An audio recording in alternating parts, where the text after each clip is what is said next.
Hello, this is poorfortrump@gmail.com.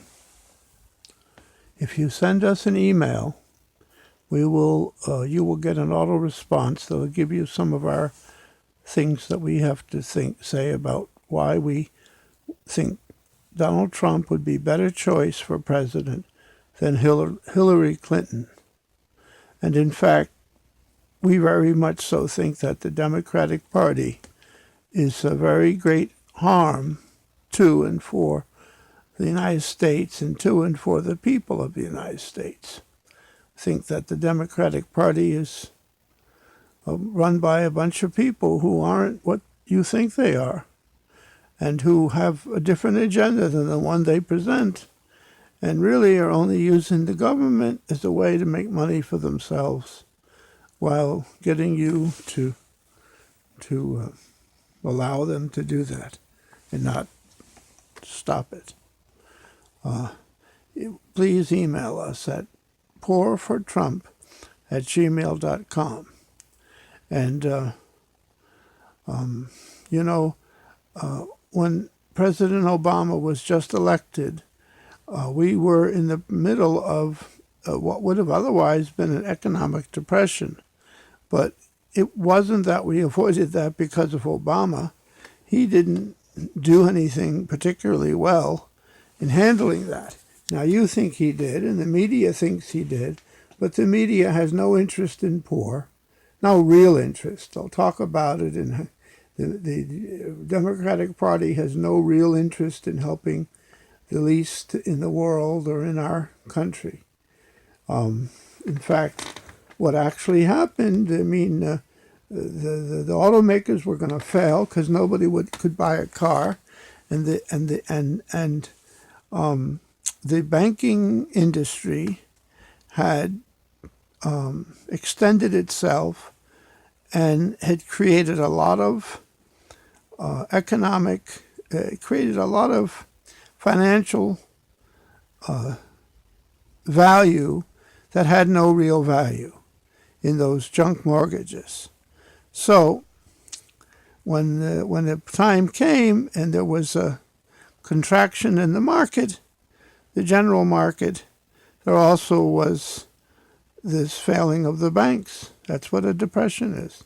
The bank had $1 million and now it only has $500,000, and the money just disappeared.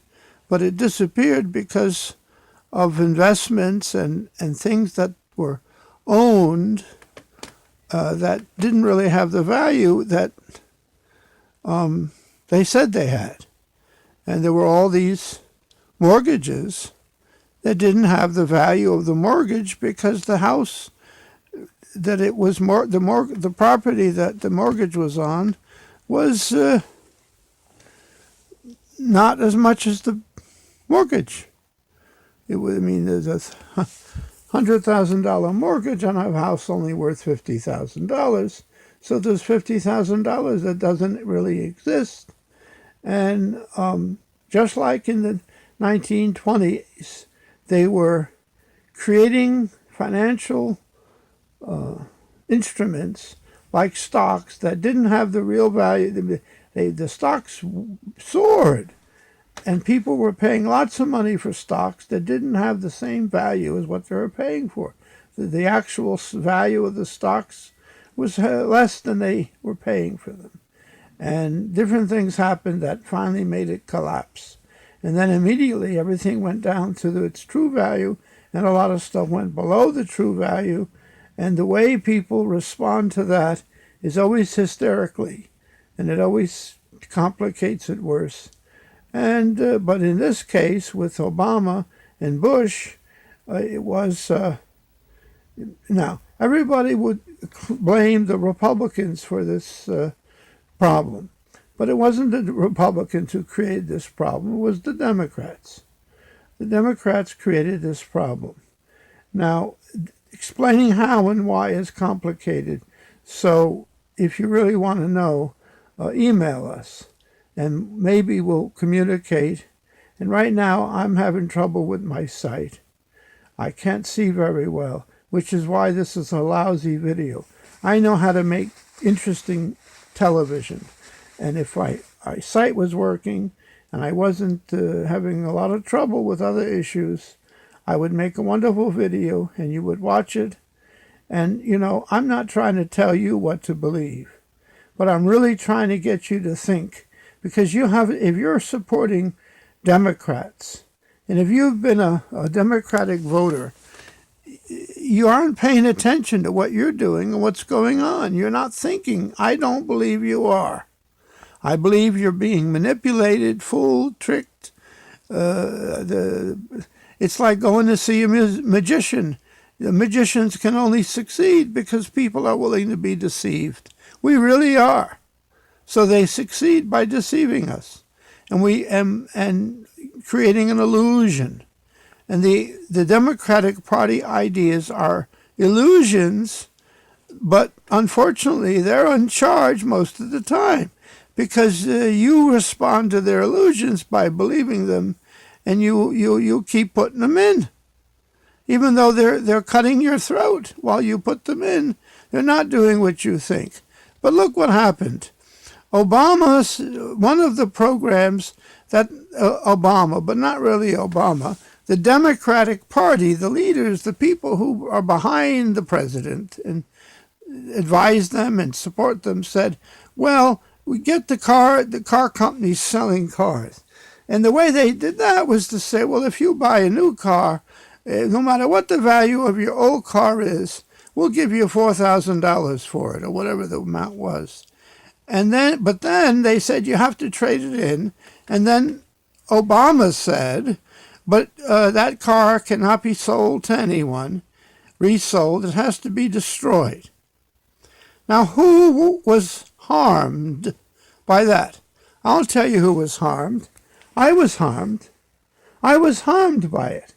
Why was I harmed? Because I'm very, very poor.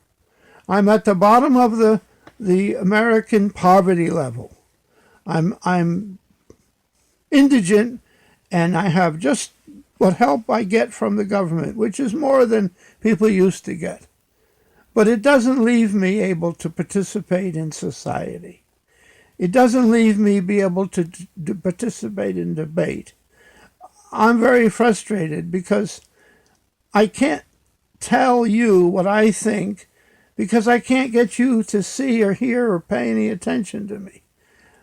And this election has another week to go, a week and a half, 2 weeks. And I'm all this effort that I'm making here is futile because it's too late. But I started to try and do it 8 months ago, way ahead. And because I knew it would be tough, but I got 12, 15 videos out here now. Poorfortrump.com, not .com, poorfortrump@gmail.com. And also, if you look for grapefruits for president, you have to do that on YouTube, because if you do it on Google, you'll not see our sites, because we're not important enough to Google for them to allow our site to come up when you put that in. Other sites will come up.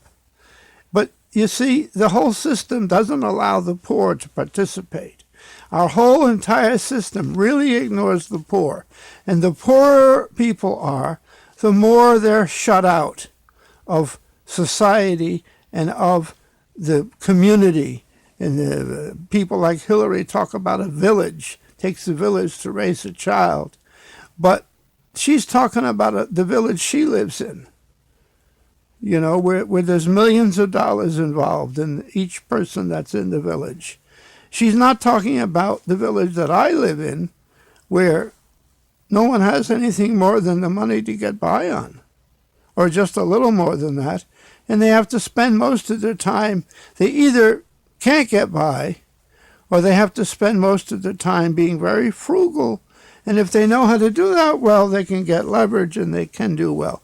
But look, for years, I could buy a car in the United States, a used car, an old car, a bottom-of-the-line car, one that the only persons who would drive it were people who didn't have much money, and it was sort of ready for the junkyard, but it had life in it yet. And there are many cars like that. So I could get it for $300-400 another car to drive. It would last a few years. And I could take the old car and scrap it and get almost the same amount of money I would buy the other car for. I certainly could get $300 of credit just from the value of the scrap. And then I could buy a car. I could get rid of a car, and every time my cars went bad, I could buy a car. I had needed a couple of $100 or less to get into a car so I could drive. And I needed to drive just like anyone else needs to drive. But look, when Obama had hundreds of thousands of cars bought for $4,000 apiece with credit towards buying a new car, and insisting that they all be destroyed, it drove the cost of used cars to people like me out of my ability to pay for them, because there were less of them. They were all immediately gone from becoming a part of the used car market. And so the cost of used cars went from $300-400 to over $1,200. I could not find a car when I needed one after that for under $1,200. And with all those cars going to scrap and targeted for scrap, and with junkyards all around the area where I am, full of cars that I could not buy them, because the government had bought them, paid for them, and put them in the junkyard. And there were so many cars that they couldn't scrap them fast enough. And so there was a large amount of available scrap cars, so that drives the market down. So now the best I could do with a used car I had was maybe get a few $100 for it, or two, but not four. In other words, the value of my old car became much less, and the value of my replacement cars became too much, and I couldn't have a car anymore.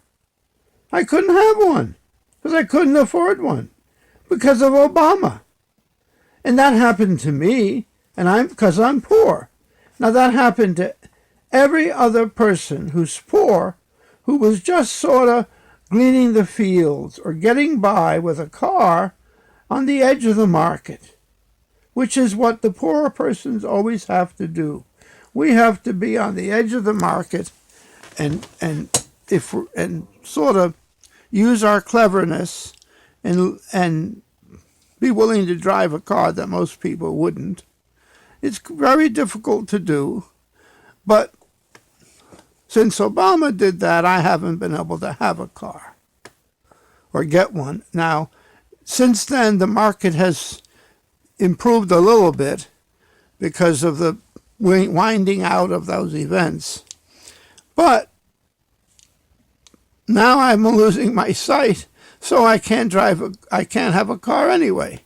And I would have been very, very helped if I had a car for the last 5 years.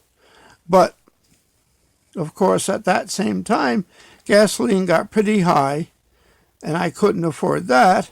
Now gasoline's reasonable, but I can't have a car, and I can't have the benefits of a vehicle. I'm poor. So you wouldn't think that, and you wouldn't. The news media never wrote one story about this, because the news media is either very, very stupid or very much so aligned with the Democratic Party and the ideas that it promotes, which are all very stupid. They're not smart, and they cause the country to be harmed. And they're not what they say they are. They're not for equality, because there's no equality in this country, and they are in charge. Democrats have been in charge for the lion's share of the time. A very little bit have the Republicans been in charge of everything in the government, all three branches. In fact, the only time they had all three was with Eisenhower. And I don't think when Reagan was president, I don't think they had there might have been a little time there where there was a year or two. But when it did become Republican, within 2 years it went back to the Democrats. And then now, in response to the dictatorial efforts of Obama and this health care, which the problem with the health care is the idea that somebody else is going to tell me about how my health should be taken care of, especially if I'm not poor. The poor people had plenty of adequate health in this country, and the rich people had health they could afford it. Who couldn't afford health care were some of the middle class, if they didn't have a job. And then all the health care was being provided through jobs to the middle class. But the Democratic Party raided the chicken house. The Democratic Party caused the middle class to dwindle in this country. How? By promoting slavery. The Democratic Party has always been for slavery of non-white persons. First, for many, many years, the blacks were slaves in this country. And the Republican Party was started, and many Republican-minded persons died so that black people could have life, liberty, and the pursuit of happiness, which they only had, some of them, for about 10 years after the Civil War.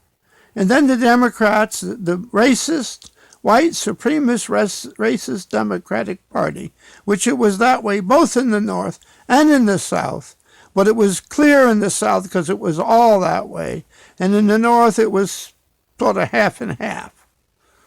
And the fact is that they devastated this country with slavery.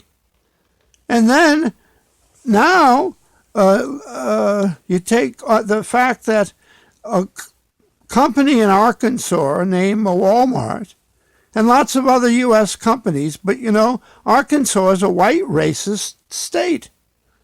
They're not for the blacks. That Clintons would come from Arkansas and the whole country would think that these are wonderful. The first black president, Bill Clinton, that's such a lie. That is so ridiculous. Bill Clinton hates black people. He hates them because he's a white supremacist. But if he would say that, he wouldn't get elected. So he doesn't say it. Because he's a politician, a career politician, a career liar, and so is his wife. And what did they do? They made slavery in Mexico, so NAFTA. Someone makes the T-shirts in a factory in the United States, they got to pay U.S. minimum wage. But in Mexico, they don't have to pay minimum wage. And if they do, 15 Mexican dollars an hour is like 5 American dollars. So they still beat us. But if you say, all right, you want to sell things in the United States, you have to pay the workers in that factory minimum wage, the same amount that's paid here. Well, however much, if it's the minimum wage is $10 in the United States an hour, then however many Mexican dollars are $10, that's how much you have to pay if you want to make something and sell it in this country. That should be the law. That would end slavery in Mexico and in China and in the whole world where countries are putting us out of business because they have slave labor. And it's the same thing. Well, the government there is, the government workers and the leaders are all much richer than the rest of the people. And they get richer and richer the more these Walmart gets to get slavery in China to benefit Walmart. And so how can I sell a $15 an hour minimum wage worker-made T-shirt in this country and compete with someone who can make it for $1? Because they have slaves working for them. Then we're promoting slavery there. That's not equality. And then like the United Nations. The United Nations is nothing more than an extension of the Democratic Party and the ideologies that it embraced when Eleanor Roosevelt was no longer the president's wife, and she was pretty much the president for the last 3 to 5 years of Roosevelt's administration, because he was out of it. He was sick. The man died. But she was in it. She was in control of a lot of things. And then she became the one who sort of embraced and saw to it that the United Nations was established. Why? Because they were afraid. You know, democracy says one person, one vote, doesn't it? But democracy is not a good thing, because you call it democracy, but people get involved in the parties, and they create and establish a one-party system where the two parties are so similar. The differences are artificial. The thing that's the truth is, no matter which party is in, the same people are going to be the bosses. And the same result's going to come about. And it's not going to help. But the Republican Party does have a different agenda. And it has never been allowed to accomplish its agenda except in 1860, when in 4 years, after it had its first election that it won, it ended slavery. And the Democrats had been in control of the country since the beginning. They didn't end slavery. And then 25 years after the Depression, Roosevelt and Truman were in office. They created the alphabet soup in Washington, FCC and CIA and ABC and FBI, all those things. It's all the Democratic Party, including the IRS. That was a Democratic idea. And you complain about the idea that the Republicans might like to end Social Security. Well, they don't want to end Social Security and the idea that they're going to stop taking care of older people and making sure they have money to live on.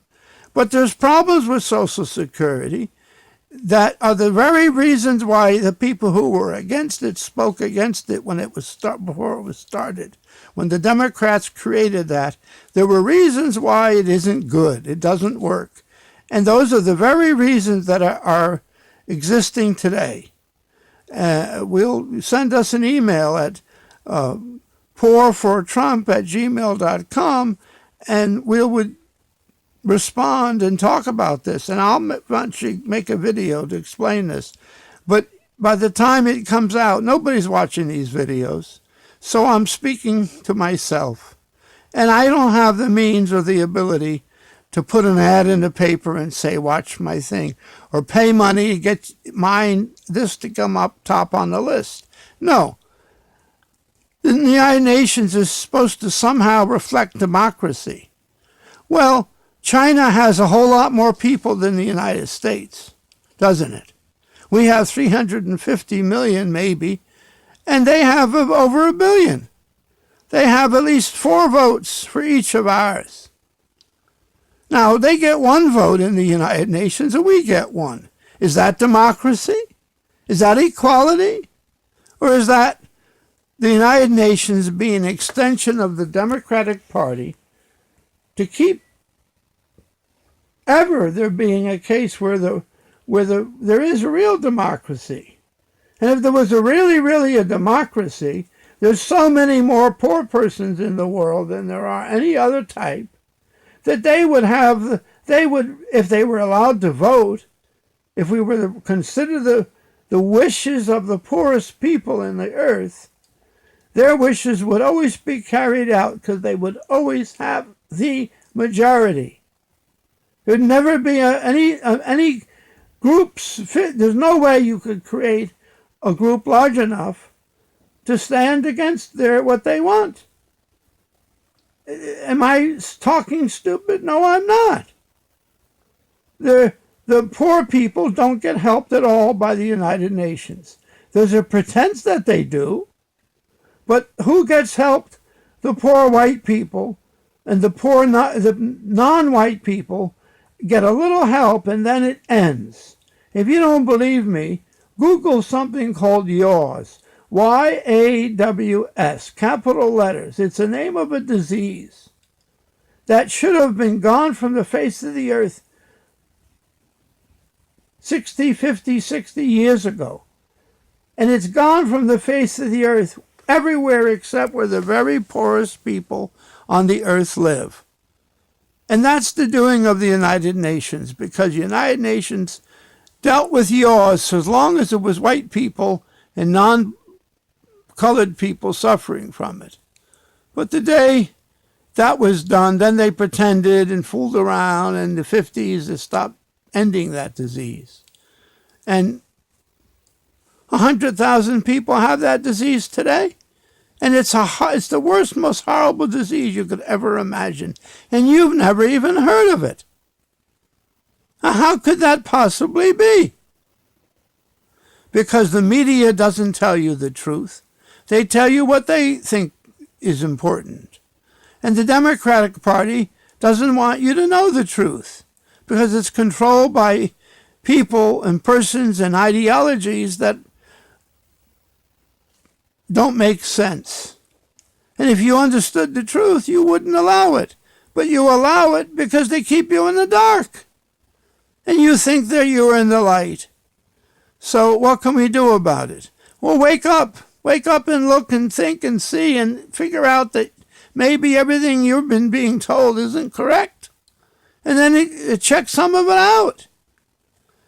poorfortrump@gmail.com. Send us an email, poorfortrump@gmail.com, and you'll get an automatic response. Please share this video with others this week, because next week the election will be over. And Trump's 99% chance going to lose, because people are not voting on the facts. They're voting on things that have no matter. Donald Trump knows how to make jobs, and Hillary Clinton doesn't know how to create jobs. She only knows how to take government money and hire people to fix roads and build bridges. That's what the economy stimulus package the Democrats have is. And it doesn't work. It doesn't solve the problem. It only uses government money to make it seem like the problem's solved. The only way to solve the problem is to help industry and help rich people who have a lot of money be able to create jobs. And they're only going to do it if, when they make money doing that, they're allowed to keep it for themselves. You're allowed to keep your money, except a little bit of taxes. Well, you're paying way too much taxes. You are, because the Democratic Party can't stand your guts. But you think they're wonderful. And almost every issue that they promote, if we talked about it and looked at the facts without the media confusing us, you would say, wow, you know, it sounds like that's crazy, but wow, that's not crazy. We're not doing what we think we're doing, and the Democratic Party is not who they pretend they are. And the Republican Party is the one that would like to really improve our country. And if we give them a chance, they might do it. But you haven't given them a chance. Every city in the United States where there's black people being persecuted by the police is run and controlled by Democratic Party. And they never, ever really help those people. They just keep saying, oh, we got to get rid of guns and solve the problems. And the problems haven't been solved for as long as the Democrats have been trying to solve them. poorfortrump@gmail.com. The poor people, the only people who can save this country from soon to be destroyed. If we would stand up and participate in democracy and really be concerned, this could happen. Thank you for listening, and please share this with others and respond. poorfortrump@gmail.com.